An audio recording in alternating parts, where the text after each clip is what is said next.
அன்பு அப்படின்ற பெயரில் நடிப்பவங்களுக்கு இதெல்லாம் இருந்துமே பயனே இல்லை என்கிறார் வள்ளுவர்.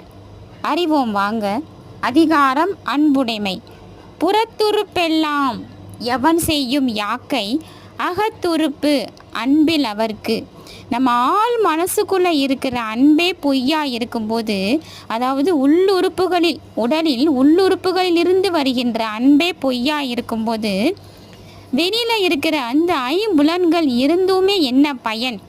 ஐம்புலன்கள் அப்படின்னா கை, கண், கால், மூக்கு, செவி, வாய், மெய், இதெல்லாம் இருந்துமே என்ன பயன்?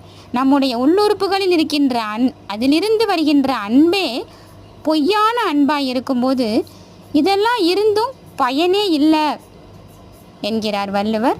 திருக்குறளை என்றென்றும் நாமும் கற்போம், நம்முடைய குழந்தைகளுக்கும் பொருளுடன் கற்பிப்போம்.